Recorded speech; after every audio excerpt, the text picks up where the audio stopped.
Hello, and yes, you are seeing this properly.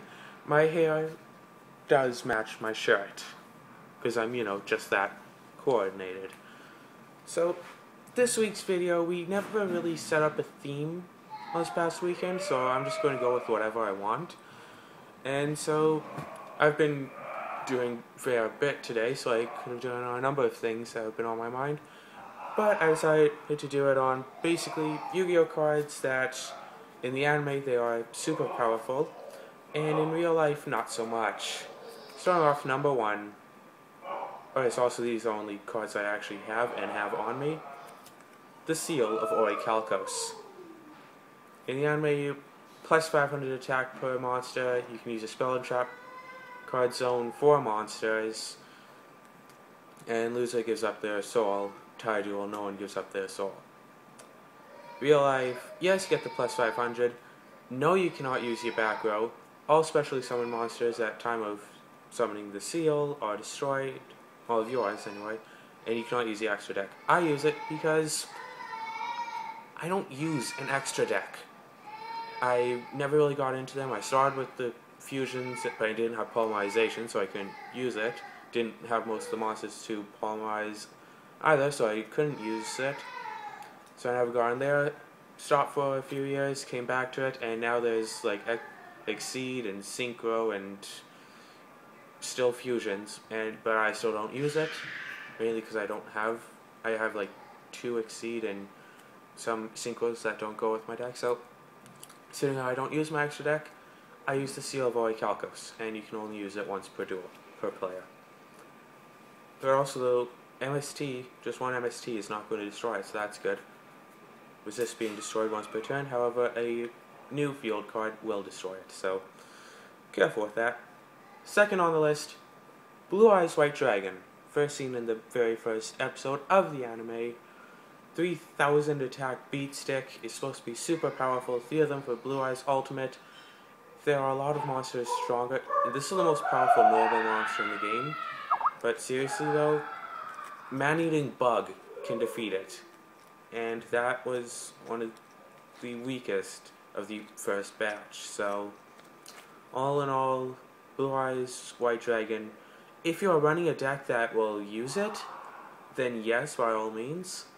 Otherwise, psh. Third is Exodia. And if you look very closely, yes, I have Spanish Exodia. Sorry, you can't really get the lighting to work too well. Exodia, you get all 5 pieces, you win. Would seem very useful in any duel, in any deck, except for the whole factor that you have to get all 5 in your hand at the same time, and it also takes up 5 cards in your deck. If you want, don't put these in a deck, put a deck around these. Also, each of the 5 pieces are worth about $20+ each, like $22 each. But you can get them all on eBay together for $10 if you don't mind them, say, being in another language. Final, the 3 Egyptian God cards, Ra, Obelisk, and Cypher, the Sky Dragon, yellow, blue, and red. In the anime, Ra is definitely the most powerful. Realistically though, they are powerful, alright. Obelisk alone is a 4000 attack, 4000 defense beat stick that cannot be targeted by spells or traps. I don't know, I haven't very recently. So if you have a deck and you need a beat stick in it and you can use one, then sure, stick in one of the divine beasts into it. And just note they aren't light attributes, they're divine. I almost lost my Raw to someone summoning Cinco, because they didn't realize I was not a light attribute monster, so there. And now, seeing as we still have some time, and I'm just going to do this anyway, even if we don't have any time, I'm going to show you the cards that are actually powerful, but you don't really hear about them too often, starting with the Wicked series. I only have the Wicked Dreadroot. I would have the Wicked Avatar on my deck instead if I could. Wicked Dreadroot, 4000 attack, 4000 defense beat stick. What makes it better than Obelisk, though, even though neither of them can be special summoned, actually Obelisk can be special summoned for a turn, is that the Wicked Dreadroot halves all attacks of all other monsters. So if they have Obelisk and you have Dreadroot, Their obelisk has 2,000 attack. Beatstick wins. Next, Genix ally Crusher. I haven't really heard about this card until recently, and then I of course added it into my Darkness deck, because this little card, if you normal summon another dark monster, then you get to destroy one opponent's monster on the field, face up or face down. That should not be taken lightly, this powerful card. And MST. Yes, it's very well heard, but you barely hear about it in the anime.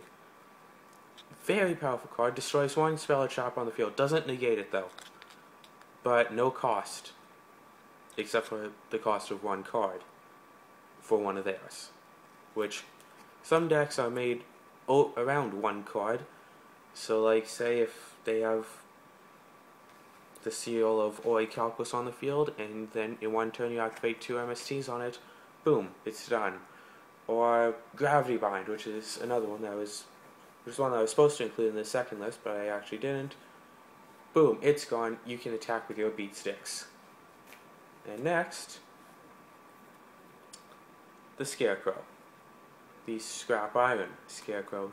Delays 1 attack per turn. If you are playing with banned cards, you can do, like, I don't have it, but a tempo card, so you can activate trap cards the same turn that they're set.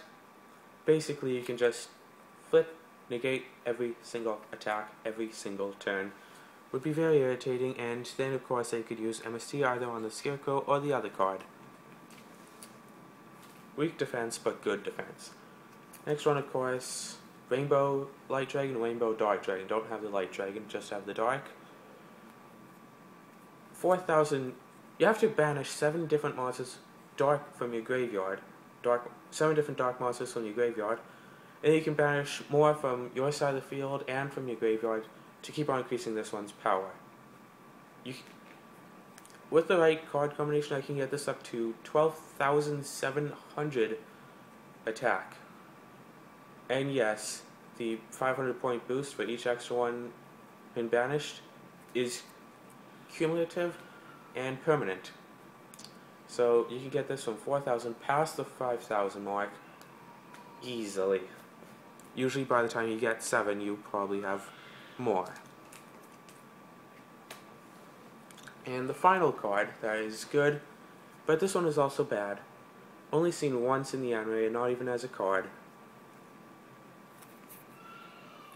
The Goddess of Light, Horothy. Also seen in this picture right here.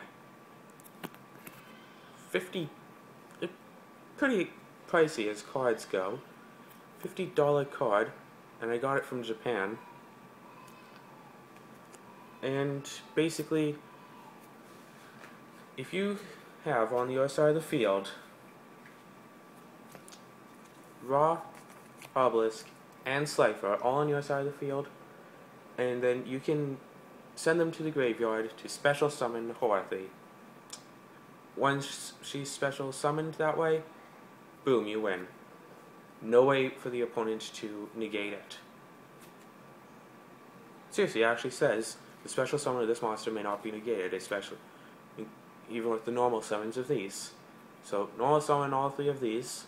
Actually, you can special summon Obelisk. So technically, if you have, say, if you have Raw on the field, tribute summon an Obelisk, Monster Reborn to special summon Slifer, or even just Raw special summon these other 2, and tribute them all for Horothy. Yeah, because Raw cannot be special summoned for some reason. Weird, I know, yes. And so Horothy is both good and bad. I've tried Horothy deck, cannot quite make it work. So all in all, 6 cards labeled good but bad. 5 cards surprisingly good. 1 card both good and bad. In way more than 99%, but not quite 100% of decks, this card would be more than useless. It would be a dead draw. Seriously, don't play this card in most decks. But if you happen to build a deck around him or her, then yes, you better include Horthy in that deck. And if you can get the right cards for it, it is going to be one beatdown of a deck. And so now, just that I can, just because of the simple fact that I can, my Darkness deck, give it a quick little shuffle. This is probably going to hurt a little bit, but yes, that is how they fall. So from all of us, including little Gravity Orb, DFTBA.